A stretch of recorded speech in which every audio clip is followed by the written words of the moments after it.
Latest episode দেখুন একদম add free. যার স্মৃতি ফিরিয়ে আনতে আমরা অসফল হলাম, এমনকি শিশু ভোলানাথ, তাঁর স্মৃতি তুমি কি করে ফিরিয়ে আনবে? মা পার্বতীর স্মৃতি ফিরে আসার সূত্র ওনার এই অবতারের উদ্দেশ্যের সাথে জড়িত। যেই মুহূর্তে এই অবতারের উদ্দেশ্য উনি বুঝতে পারবেন, ওনার স্মৃতি তখনই ফিরে আসবে।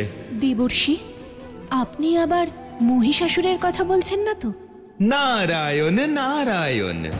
হ্যাঁ মা, মহিষাসুরকে বিনাশ করার উদ্দেশ্যেই উনি কাত্যায়নী রূপ ধারণ করেছেন। কিন্তু দেবর্ষি, দেবী কাত্যায়নীকে এই কথা কে স্মরণ করাবে? স্বয়ং মহিষাসুর। কিভাবে দেবর্ষি? ঋষিবর, এ কথা তো সর্ববিদিত যে ঈশ্বর ততক্ষণ কাউকে বিনাশ করেন না যতক্ষণ না তার পাপের ঘড়া পূর্ণ হচ্ছে। তাই প্রথমে আমাকে সেই সুপ্ত অসুরকে পাপ করতে প্রভাবিত করতে হবে, যাতে জগৎ সংসারে তার পাপের ফলে ত্রাহি ত্রাহি রব ওঠে।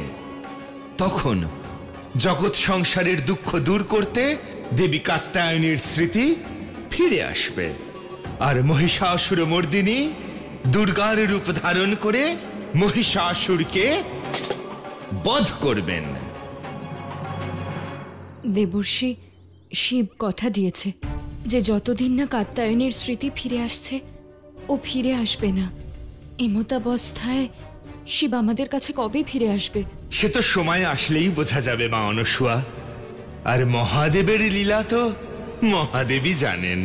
প্রথমে মহাদেব কোথাও অন্তর্ধান হলেন, তারপর আপনার মায়ের স্মৃতি ভ্রষ্ট হলো। কিন্তু জগৎ সংসারে কিছুই চিরস্থায়ী নয়। শীঘ্রই আপনার মহাদেব এবং মা পার্বতীকে আপনি ফিরে পাবেন। তবে এখন আপনি পিশাচ দম্পতিকে মহাদেবের কাহিনী শোনান মিত্র। নিশ্চয়ই প্রভু। এই ঘটনা অনেক দিন আগের, যখন আমার প্রভু মহাদেব এবং মা পার্বতী কৈলাসে সুখে শান্তিতে থাকতেন। উনি চোখ মেললেই সূর্যোদয় হতো।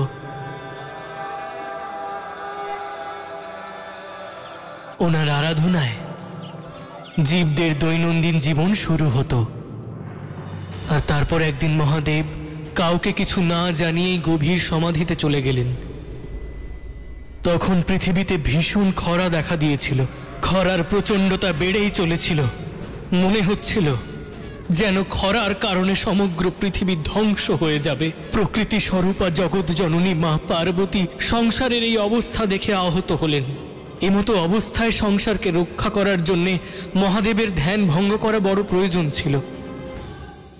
মহাদেব, চোখ খুলুন। মহাদেব, আমার কথা শুনুন। চোখ খুলুন মহাদেব।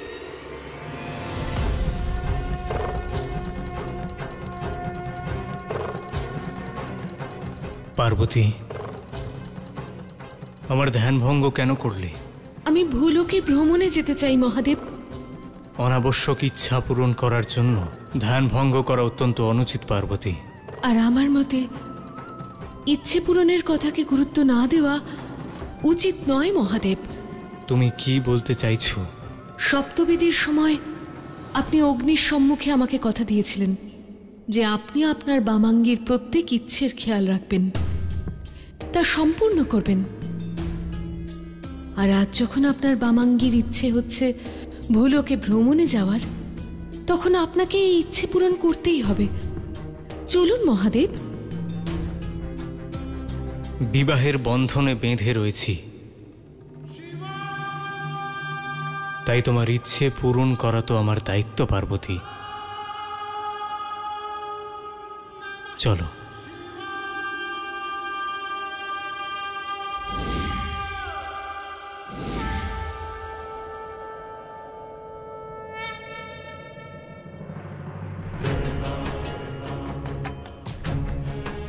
মহাদেব, আকালের বিভীষিকায় সংসারের অবস্থা কি ভয়ঙ্কর হয়ে গেছে। প্রাণীদের প্রাণ আর প্রকৃতির রূপ নষ্ট হচ্ছে। মানুষ যখন প্রকৃতিকে দমন করতে চায়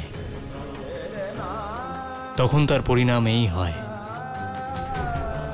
আর যখন বিপদ আসে তখন সেই বিপদ এমন ধ্বংসলীলা নিয়ে আসে।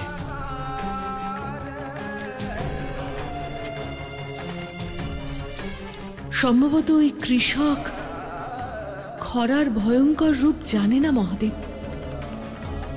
তাই তো শুকনো মাটিতে লাঙল চালাচ্ছে আর ব্যর্থ শক্তি প্রয়োগ করছে। না পার্বতী, ওর শক্তি প্রয়োগ ব্যর্থ হবে না। ও লাঙ্গল চালানোর অভ্যাস করছে, এ ওর আশাবাদী হওয়ার প্রতীক, যে কাল যখন সব ঠিক হয়ে যাবে ও যেন লাঙ্গল চালানো ভুলে না যায়।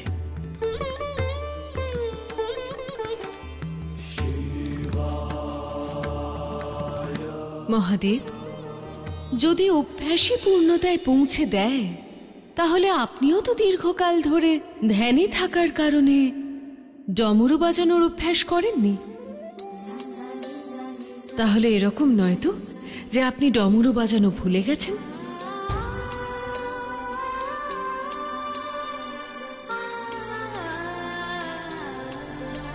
মহাদেব, ডমরু বাজান? এতক্ষণে বুঝলাম আমার ধ্যান ভঙ্গ করে তুমি এই ভ্রমণে আমায় কেন নিয়ে এসেছ। পৃথিবীকে খরামুক্ত করার জন্য আমি ডমরু অবশ্যই বাজাবো, যাতে বর্ষা নামে।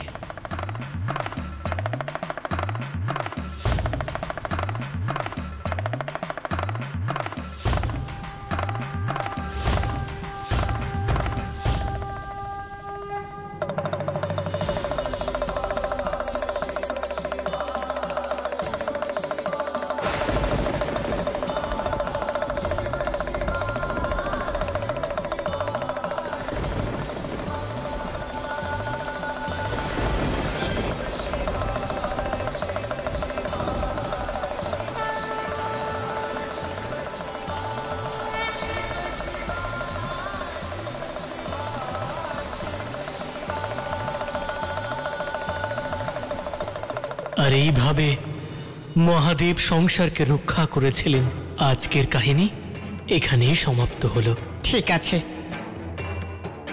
এবার আমাদের আজ্ঞা দিন, আমরা আগামীকাল আবার আসব।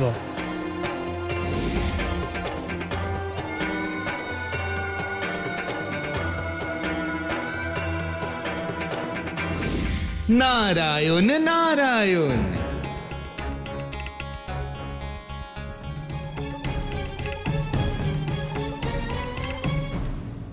প্রভু প্রণাম। আপনি এখানে দেবর্ষি নারদ? হ্যাঁ নন্দী,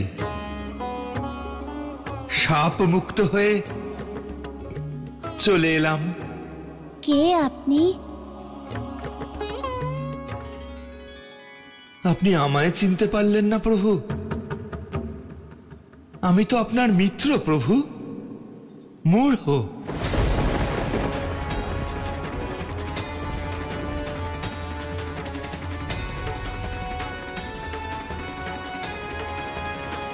মূঢ়? হ্যাঁ প্রভু, আপনার মিত্র মূঢ়, যার উপর এতদিন আপনি কৃপা করেছিলেন, নিজের স্নেহ দিয়েছিলেন। এই ঋণ আমি কোনোদিনও শোধ করতে পারবো না।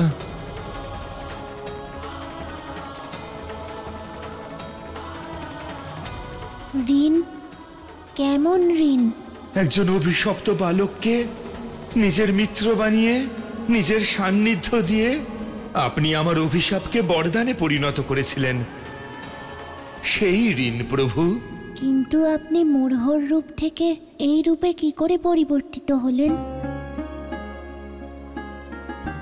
আপনার বিরহে আমি অন্ন জল ত্যাগ করেছিলাম, আর সংযোগবশত সেই দিন ছিল নির্জলা একাদশী, তাই অজান্তেই ব্রত পালন করে ফেলি। আর আমি শাপ মুক্ত হয়ে যাই প্রভু। আমার কেউ নেই। আমি আছি তো তোমার মিত্র।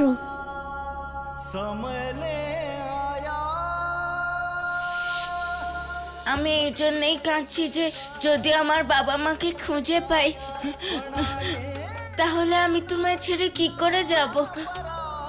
তুমি যদি চাও চিরকাল আমার সাথে থাকতে পারো। হ্যাঁ মিত্র, তুমি খুবই ভালো। অর্থাৎ আমার মিত্র মূঢ়র আর কোনো অস্তিত্বই নেই। আমি ওকে আর কোনোদিনও দেখতে পাবো না। প্রভু, প্রত্যক্ষ রূপে আপনি তাকে দেখতে না পেলেও পরোক্ষভাবে সে সর্বদা আপনার হৃদয়ে থাকবে।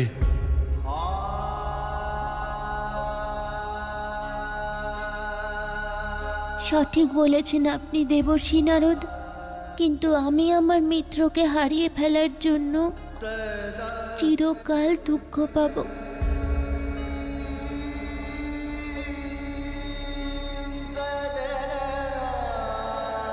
কারণ মিত্রতাই জগৎ সংসারের সব থেকে বড় সম্পর্ক, আর তাকেই আমি হারিয়ে ফেলেছি।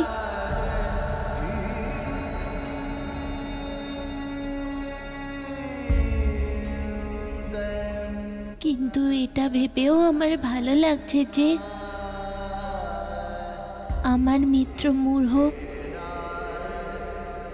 নিজের প্রকৃত স্বরূপ ফিরে পেয়েছে।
এ কি করছেন ঋষিবর? কেন নিরর্থক প্রচেষ্টা করছেন? ডাল থেকে ছিঁড়ে যাওয়া পাতা আর কি জোড়া যায় নাকি? কেন জোড়া যাবে না? ওর এখানে থাকার সময় পূর্ণ হয়ে গেছে বাবা।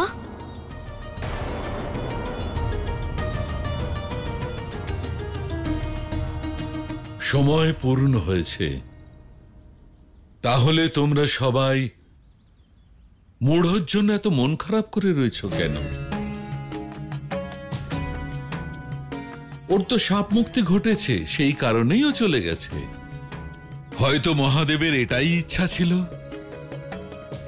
আমি তো বলবো মূঢ়র জন্য আমাদের প্রসন্ন হওয়া উচিত।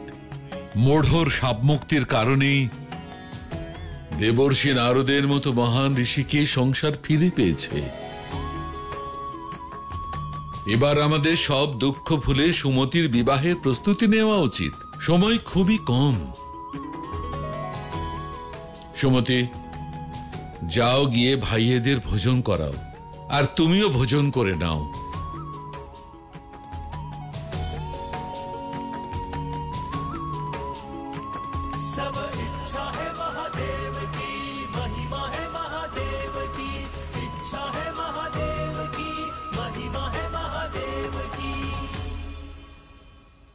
দেবী, আমার যেন মনে হচ্ছে তোমার দুঃখের কারণ শুধু সুমতির বিবাহই নয়, অন্য কোনো কারণ আছে। দেখুন না ঋষিবর, যেভাবে মূঢ় হঠাৎ করে আমাদের ছেড়ে চলে গেল, ঠিক সেইভাবেই শিবও আমাদের ছেড়ে চলে গেলে। দেবী সময় সর্বশক্তিমান, সকলেই সময়ের দ্বারা নিয়ন্ত্রিত। আমি সেই সময় আসতে দেব না, যেতে দেব না আমি শিবকে আমার থেকে দূরে। দেবী, এটাই যদি তোমার চিন্তার কারণ হয় তবে তুমি নিশ্চিন্ত থাকতে পারো, কারণ তোমার শিব কখনোই মূঢ়র মতো তোমাকে ছেড়ে চলে যাবে না দেবী।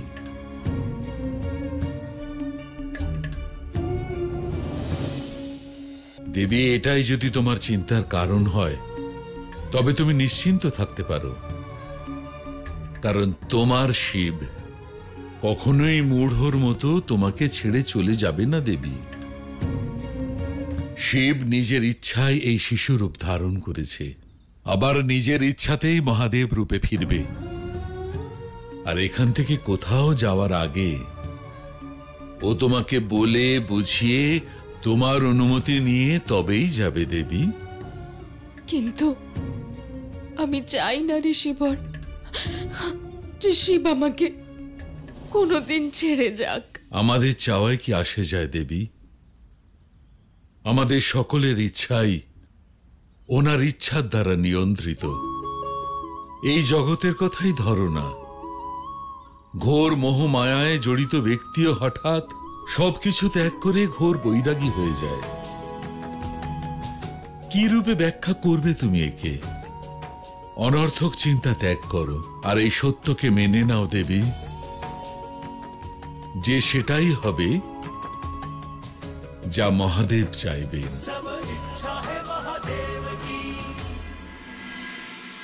আচার্য, কবে ফিরে আসবেন মা? নারায়ণ নারায়ণ। শ্রেষ্ঠ ঋষি কাত্যায়নকে নারদের প্রণাম। আপনি তো স্বয়ং প্রণম্য দেবর্ষি। আপনার কন্যা কাত্যায়নের সঙ্গে দেখা করে এলাম, ভাবলাম আপনাকে তার কুশল জানিয়ে যাই। সত্যি? বলুন না দেবর্ষি, কেমন আছে আমার মা?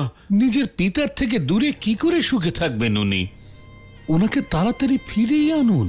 নারায়ণ নারায়ণ, উচিত পরামর্শ দিয়েছেন অসুর দণ্ডপাণি।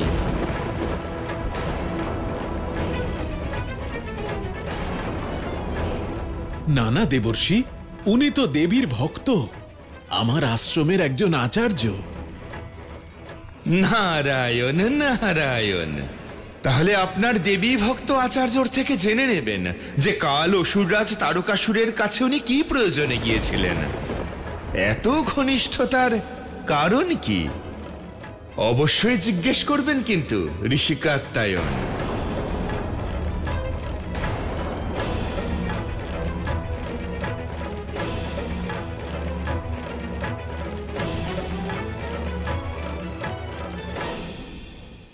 বলুন আচার্য, উত্তর দিন আচার্য।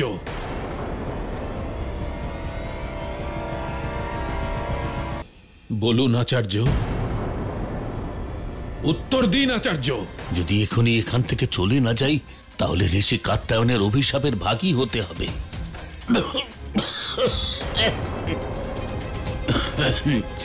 জল।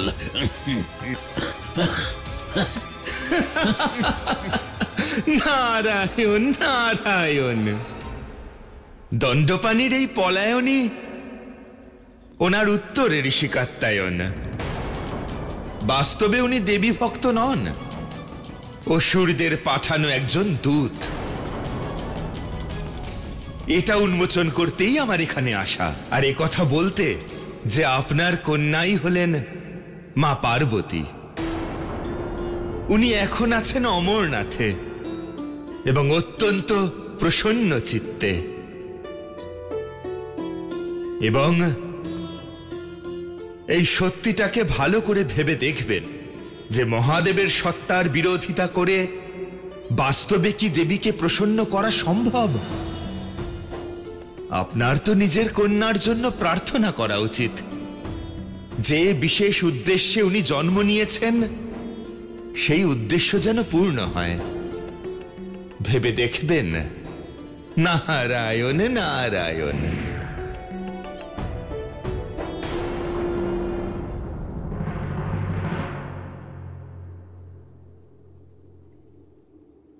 মিত্র, আমরা অমরনাথের গুহায় পৌঁছে গেছি। খুব সুন্দর আর পবিত্র।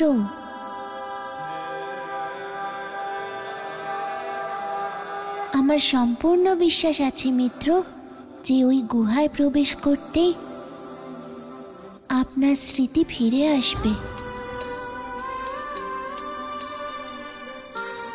চলুন মিত্র, ভিতরে যাই আমরা।